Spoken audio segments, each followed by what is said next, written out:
Actually क्या होगा, मेरा चैनल है हिस्ट्री का, लेकिन बहुत दिनों से कुछ स्टूडेंट लगे हुए थे टेट सी टेट के कि सर एक दो वीडियो आप हिंदी पे बनाइए। अब मैं आज आपको अलंकार बताता हूँ। तो अलंकार हम बोलते हैं, स्त्री की शोभा कौन बढ़ाता है? आभूषण। काव्य की शोभा अलंकार बढ़ाएंगे। और अलंकार के बेसिकली 3 टाइप होते हैं, एक शब्दालंकार, एक अर्थालंकार, एक कुव्यालंकार। लेकिन सिलेबस के अकॉर्डिंग हम पढ़ेंगे शब्दालंकार और अर्थालंकार हम पढ़ेंगे।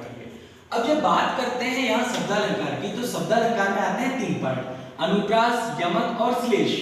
अनुप्रास, यमक और श्लेष। तो मैं आपको यहाँ बता दूं कि अनुप्रास अलंकार में आवृत्ति होती है वर्णों की, वर्णों की आवृत्ति होती है।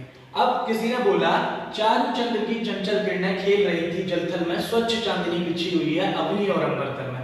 चारु, चंद्र, चंचल, चा कितनी बार आया? 3 बार। चा वर्ण 3 बार आ रहा है, तो हम पकड़ लेंगे यहाँ पे कौन सा अलंकार है?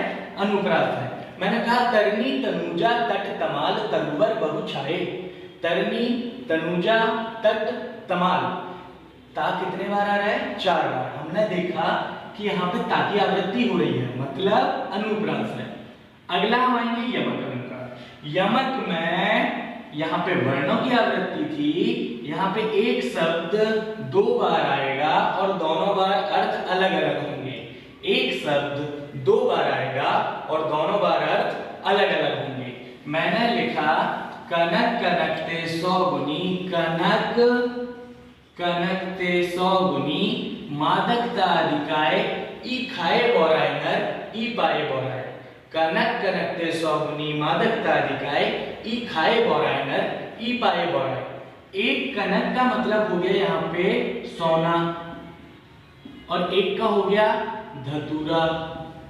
सोना मिल जाए तो इंसान पागल हो जाता है, और धतूरा खा ले तो इंसान पागल हो जाता है। देखिए शब्द एक ही था, यहाँ पे हम देखते हैं एक ही शब्द 2 बार आया और मीनिंग अलग अलग हुई। हमने कहा काली घटा का घमंड घटा, काली घटा का घमंड घटा। तो यहाँ पे क्या है? काली घटा का मतलब होता है बादल, और घमंड घटा का मतलब होता है कम होना। देखिए शब्द घटा ही था, लेकिन एक जगह बादल हो गया और एक जगह हुआ कम होना। इसका मतलब यहाँ पे कौन सा अलंकार होगा? यमक अलंकार होगा। अगला आएगा हमारा श्लेष।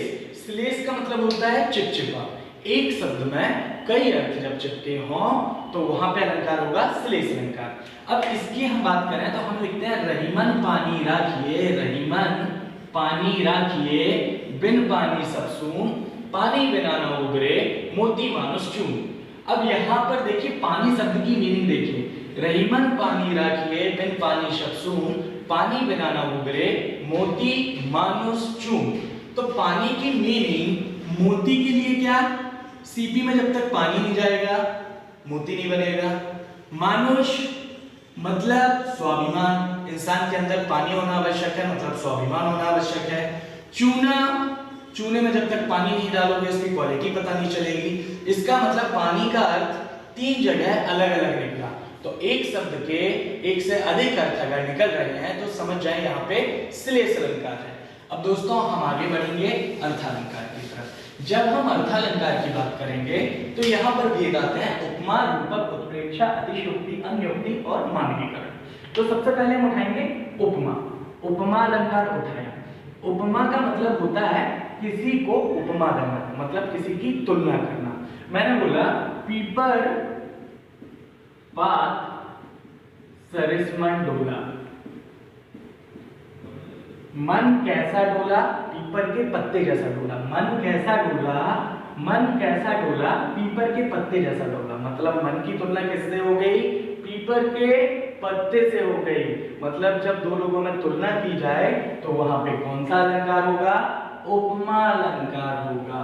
इसके अपोजिट हम जब जाते हैं तो हम देखते हैं अभी एक नया ट्रेंड आया है। कौन सा?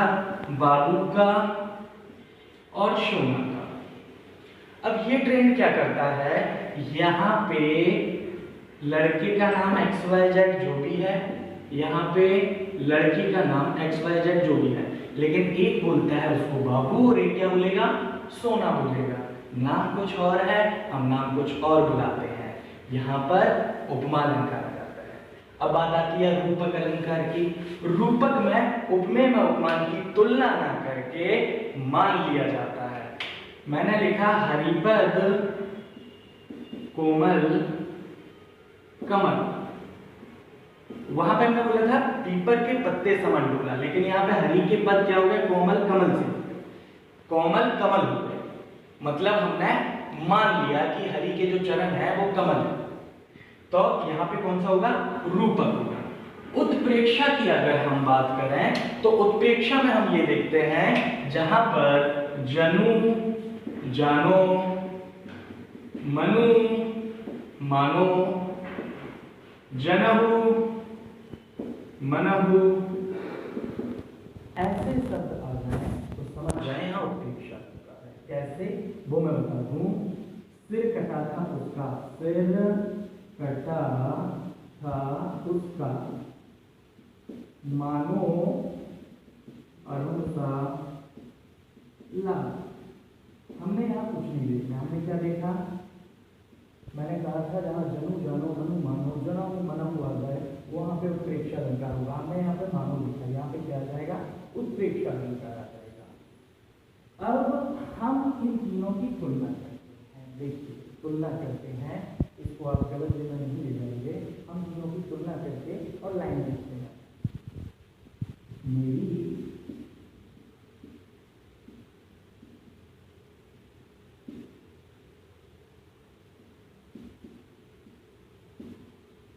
कैसी है उपमा, हमने मान लिया, क्या हो जाएगा, रूपक।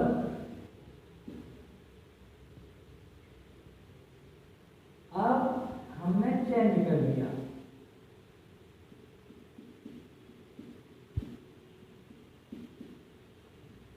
क्या आ गया, उत्प्रेक्षा। याद रहेगा। अब हम आगे जाएंगे तो आगे हमारे हैं अतिशयोक्ति अलंकार। जरूरत से ज्यादा पढ़ाई करना या बात को बढ़ा चढ़ा के कहना, यहाँ पे अतिशयोक्ति। मैं एक लौटा एग्जाम्पल दूंगा आपको। राणा ने सोचा इस पार, जब तक चेतक था उस पार। अब बात क्या है, राणा ने सोचा इस पार जब तक चेतक था उस पार। अरे सोचा ही था, गया कहाँ।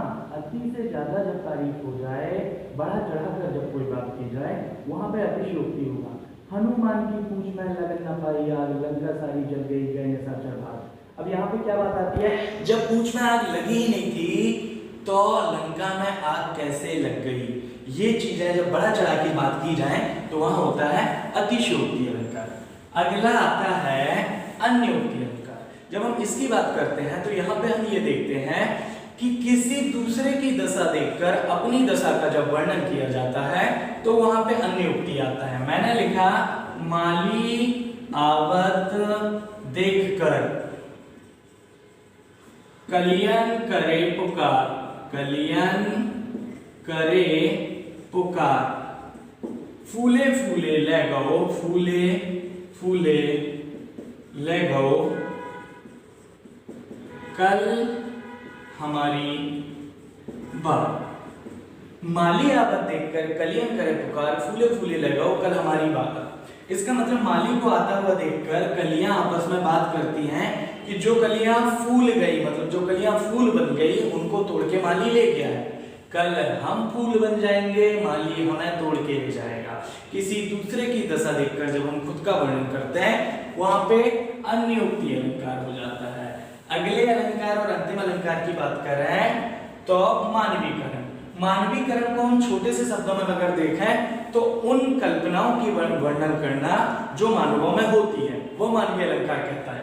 कैसे, फूल हंसे कलियां मुस्काई। फूल हंस रहे हैं और कलियां मुस्कुरा रही हैं, ये हम केवल कल्पना कर रहे हैं। हंसता